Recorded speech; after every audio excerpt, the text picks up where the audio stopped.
3 कत्ल कर दिए गए। माँ को गोलियां मारकर छलनी कर दिया गया, बेटी को गोलियां मारकर छलनी कर दिया गया। बात यहाँ खत्म नहीं हुई, बल्कि इसके बाद बाप को भी गोलियां मारकर कत्ल कर दिया गया। वजह अनाथ सिर्फ और सिर्फ ये थी कि मुझे रिश्ते से इनकार क्यों किया। उस घर में चलते हैं और उस घर में उनके गम में बराबर के शरीक होते हैं। मुद्दई मुकदमा वकार अहमद मेरे साथ इस टाइम मौजूद हैं। ये वही बदनसीब घराना है जहां पर एक नहीं बल्कि तोहरे कत्ल हुए। ये शख्स जो मेरे साथ बैठा हुआ है, इसका बाप दुनिया से चला गया इसकी आंखों के सामने, इसकी माँ दुनिया से चले गई आंखों के सामने, इसकी बहन जो कि बच्चों की माँ और शादीशुदा थी वो भी इसकी आंखों के सामने दम दे गई। इससे जानते हैं कि आखिर ऐसा क्या हुआ था कि एक नहीं बल्कि 3 लोगों को कत्ल करने के बाद भी मुलजिम का गुस्सा ठंडा ना हुआ। ऐसी कौन सी दुश्मनी थी? अस्सलाम वालेकुम। वालेकुम सलाम। सबसे पहले तो हमें इंतहा का अफसोस है और हम आपके गम में बराबर के शरीक हैं और इसीलिए टीम पुकार यहाँ पर आज आपके घर में आई है। आपकी मेहरबानी कि आपने हमें बैठने के लिए कुर्सी दी है। क्या हुआ था? जी हुआ ये था कि मोहसिन नामी जो मुजरम है ये अपनी वालदा के साथ ही मेरे घर में आया। पहले भी 5-7 दफ़ा ये मेरे घर में आ चुका है। अपनी वालदा के साथ, अहलो याल के साथ रिश्ते के लिए, मेरी मशीरा जो है नादिश उसके रिश्ते के लिए। और मेरे वालिद ने 2 टोक अल्फाज में कहा है कि आपका इधर कोई तलक नहीं है, हमारा रिश्ता इधर नहीं होगा, आप कहीं और ढूंढ लें। ठीक है। 1 दफ़ा, 2 दफ़ा, 4 दफ़ा जब उसको भेजा है, फिर वो अकेले अपनी वालदा को लेके मेरे घर में आ गया। मैं उस वक्त हाफिजाबाद में था। मैं सुबह 6 तारीख को मलेशिया जा रहा था। हमारे घर में तो ये बात थी कि हम अपनी तैयारी कर रहे थे, पता ही नहीं था कि वक्त इस तरह का आ जाएगा। अनशोप वो आया अपनी वालदा के साथ, अंदर दाखिल होते हुए उन्होंने कहा कि हम रिश्ता लेके जाएंगे यहाँ से। मेरे घर में इधर मेरी हमशीरें थी, एक मेरा भाई था सुबाज और एक ताया था, वो यहाँ बैठे थे। दुकान पे मेरे अबू थे। जब देखा है कि ये आ गए, ऐसा अल्फाज उसने बोला है दहशत के साथ कि मेरे बाप ने दुकान बंद करके आया और बिठाया बैठक में कि जो बात करनी है आराम से बात करो। क्या बात है? ये बात है। बाप ने कहा नहीं, आप ऐसा करें, आप घर चले जाएं, हमारा तलक आपसे कोई नहीं। आपके जो वडेरे हैं, आपके जो अजीज़ो कारब हैं, आपके रिश्तेदार हैं, उन सबको हमने बताया कि हमारा रिश्ता इधर नहीं होगा, लिहाजा आपका क्या हक बनता है तो को बनता किधर आने का। ठीक है, आप मेहरबानी फरमाए यहाँ से उठें और अपने घर चले जाएँ। इतनी सी बात पे जब उसकी वालदा जो कौसर नामी है औरत, उसने देखा है, सुना है, तो उसने कहा कि इनमें से कोई आदमी बचे नहीं, इन सब को ख़त्म कर दो अभी यहाँ। ठीक है। और जब उसने इतनी सी बात सुनी है, मेरा वालिद यहाँ सामने है, छोटा सा 1 साल का बच्चा उसने उठाया है, तो मेरे वालिद को उसने ऊपर आया, ऐसे गर्दन से पकड़ा है, नीचे फेंका है, ऊपर अपना ये जो टुकना रख के मेरे घुटना, हाँ जी घुटना रख के मेरे बाप को यहाँ फैर लगाया। मेरा बाप उसी फैर से ऊपर बैठ कर बाकी जो बचियाँ कहाँ फायर मारा है? सीने पे? जी सीने पे यहाँ मारा। मोबाइल था, मोबाइल को चीर के अंदर मेरे बाप को ख़त्म उस गोली ने किया है। ठीक है। अच्छा। और दूसरा बार उसने किया, जब देखा कि फायर का आवाज़ आया, लोग इकट्ठे ना हों, वो जल्दी से बाहर निकला। बाहर मेरी मशीरा थी, कुंडी उसने लगाई हुई थी कि बाहर से कोई आदमी ना आए। ठीक है। मेरे मशीरा को जब उसने देखा, जाते ही उसने साथ रख के फिर फायर किया है बहन को, बगल में। तो मेरी बहन की भी वहीं जो है ना वो लेट गई है। वहाँ से यहाँ तक मुश्किल बमा मेरे बाप तक आई है। अल्लाह आते हुए 5-7 सेकंड में उसकी भी डेथ हो गई है। और बाहर मेरी वालदा थी, शोर कर रही थी इधर बाजार में कि कोई है जो को आए, हमारे घर में फसाद बर्पा हो गया है। तो बाजार वालिदा आपकी यानी लोगों को मदद के लिए पुकार रही, कोई नहीं था सिवाय इस मुस्तफ़ा नामी शख्स के जो साथ में स्टोर है वहाँ पे था। ये सब देख रहा था। तो मेरी वालदा को उसने गर्दन से पकड़ा, पहला फैर लगाया, मेरी वालदा ने हाथ किया, 2 उंगलें जो है उसके ऊपर फैर लगाए, दोनों जो है ना यहाँ से जख्मी हो गई है। ठीक है। दूसरा फैर नीचे सर करके उसने ऊपर रख के यहाँ फैर किया है, ये खड़ा करके बकायदा। जी जी। ये मुस्तफ़ा नामी जो शख्स है ये सामने देख रहा था और कोई नहीं था मौजूद यहाँ। पहला फायर हाथ की उंगलियों पे लगा, आगे हाथ किया, वो फैर उंगलियों पे लगा। ठीक है। दूसरा फैर उसने यहाँ गर्दन के ऊपर रख के लगाया है। और आप वो जो है ना दूसरा मेरा चाचा जाद भाई जो है सुभाष ये है, और चाचा ये जो आगे जाते हैं उनको वो पिस्टल दिखाता है मेरे के पीछे हो जाओ मार दूंगा। उसकी बैग यहीं खड़ी रह गई है, उसकी वालदा यहीं रह गई है, वो पैदल हो गए यहाँ से। माँ मना कर रही थी या नहीं? माँ जो इसकी ललका रही थी कि इनमें से कोई आदमी बचे ना, इनका घर का सफाया कर देना। अच्छा जी बिल्कुल। ठीक है। ठीक है। जब ये लोग आए थे तो कितने लोग आए? जब के लोग आए थे बाहर शोर गोल सुन के ये मुस्तफ़ा ने इकट्ठा शुरू करना किया तो पहले ये अकेले थे, फिर साथ में एक लड़का और गुलजार नामी आ गया उसके साथ। फिर जब ये आगे चलते गए उसके हाथ में पीट रहा किसी और बच्चे को उन्होंने नुकसान पहुँचाया, थोड़ा सा सेफ इलाके में ले जाएँ, गाँव से बाहर इसको निकल लेने दें। उसके अलावा फ़ोन कॉल चल गई थी, सारे दोस्त बाप इकट्ठा होना शुरू हो गए थे, 1-5 पे भी कॉल हो गई थी, ठीक है।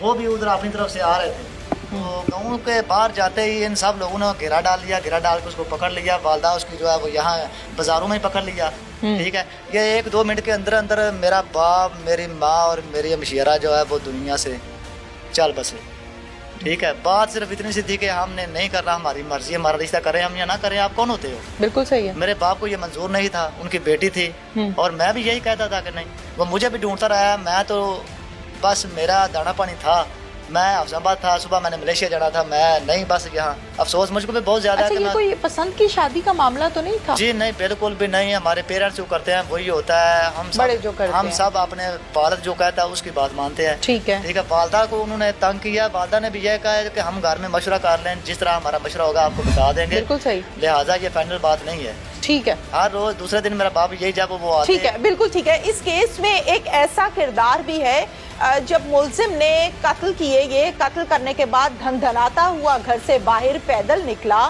तो एक ऐसा शख्स भी था जो इस मुलजिम के पीछे पीछे था और बाकायदा कॉल पर था पुलिस के साथ कि अब मुलजिम यहाँ जा रहा है, अब मुलजिम यहाँ जा रहा है, फौरन पहुंचिए और इसको गिरफ्तार कीजिए। उस शख्स का नाम है मुस्तफ़ा। मुस्तफ़ा से बात करते हैं। आप ये रिश्ता चाहती थी? बिल्कुल भी नहीं, पर्सनली भी मुझे वो पसंद नहीं था, और उसके अलावा जो मेरे घर वाले हैं उनको भी नहीं था। उन्होंने इतनी मेहनत की हुई है हम बहनों पे, इतना पढ़ाया है हमें। और क्रिमिनल को जब रिश्ता नहीं दिया गया तो उसने आके कत्लो गारत करनी शुरू कर दी। ये सारे जज्बात जो है ना मुझे नाज़िश ने दिए। कैसे जज्बात आ गए भाई? एक लड़की बेचारी घर बैठी हुई है, तुमने उसकी माँ कत्ल कर दी, तुमने उसका बाप कत्ल कर दिया, तुमने उसकी बहन बच्चों की माँ कत्ल कर दी। तुम कह रहे हो नाज़िश ने मुझे जज्बात दिलवाए थे।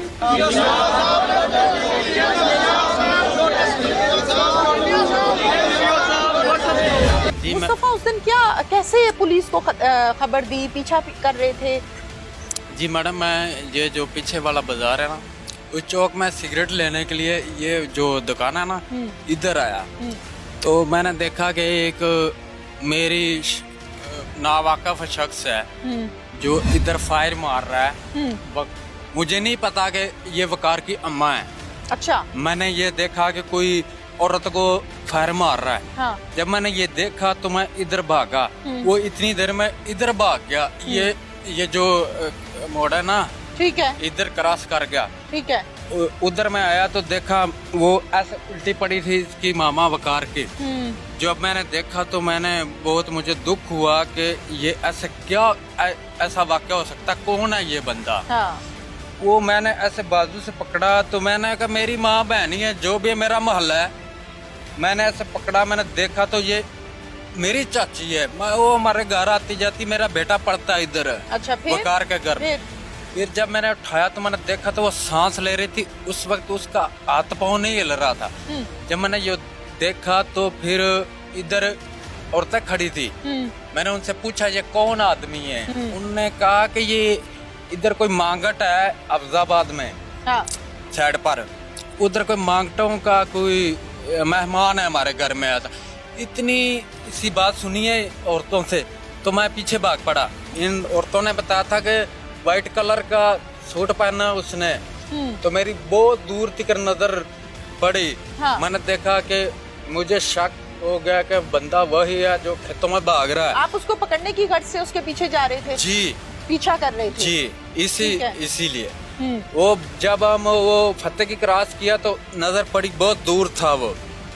फिर हम लोगों ने क्या किया कि हमने सोचा कि इसको बुग्गा जाके, हमारे पास तो फोन भी नहीं थे, हमने उधर कॉल किया इधर गांव में।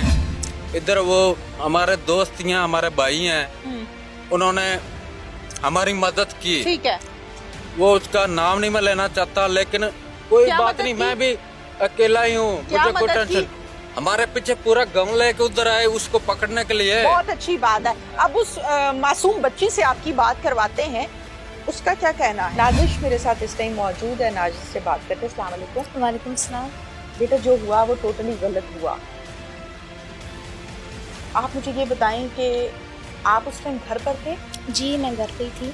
आप ये रिश्ता चाहती थी? बिल्कुल भी नहीं। वो मैं ये समझती हूँ कि जो एजुकेटेड है ना, तो उसका हम पल्ला भी वैसा ही होना चाहिए, और वो मुकम्मल तौर पे इलिटरेट था, और पर्सनली भी मुझे वो पसंद नहीं था, और उसके अलावा जो मेरे घर वाले हैं उनको भी नहीं था। उन्होंने इतनी मेहनत की हुई है हम बहनों पे, इतना पढ़ाया है हमें, तो वो भी एक्सेप्ट नहीं करते थे, और मैं खुद भी इस बात को पसंद नहीं करती आपने थी। अब्बा से कहा था कि मैंने यहाँ रिश्ता जी नहीं बिल्कुल, करना? उन्होंने मुझसे पहले पूछा है, और मैंने भी कहा, उन्होंने खुद कहा कि हम जो हैं हम भी इस बात पे एग्री नहीं है। ठीक है। अच्छा बेटा, मुझे ये बताओ कि आप मतलब इस रिश्ते में बिल्कुल एग्री नहीं थी? बिल्कुल भी यानी नहीं। पसंद नापसंद वाला तो चक्कर ही कोई नहीं? बिल्कुल भी नहीं था। बिल्कुल भी नहीं था। अब आप क्या कहना चाहती हो?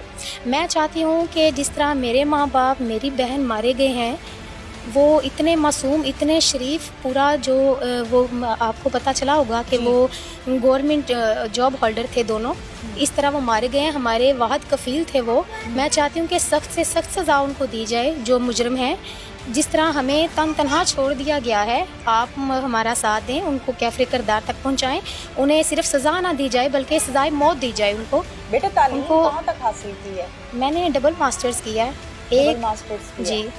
डबल मास्टर्स लड़की के लिए एक ऐसा रिश्ता आता है जो ऑलरेडी क्रिमिनल है, और क्रिमिनल को जब रिश्ता नहीं दिया गया तो उसने आके कत्लो गारत करनी शुरू कर दी। फोन पर कभी बातचीत हुई थी? नहीं, इससे? बिल्कुल भी नहीं। कभी मैंने भी नहीं? अभी आपको बताया ना कि मुझे वो पर्सनली पसंद नहीं था, कि वो इलिटरेट है, तो इसलिए मुझे तो वो पसंद ही नहीं था। अब पहले भी धमकियां वगैरह तो नहीं आ रही? नहीं, अब कैसे हैं? अब तो वो जब आए, पहले आए ना 6-7 बार पहले, उन्होंने धमकियां दी हैं, और मुझे तो मेरे अब्बू जी बाहर ही नहीं आने देते थे कि तुमने उनके सामने नहीं आना। और इस बार भी ऐसा हुआ, जब उनको पता चला कि वो आए हैं, उन्होंने मुझे इधर कहा है कमरे में, मुझे बुखार था पहले भी, उन्होंने कहा कि बेटा आपने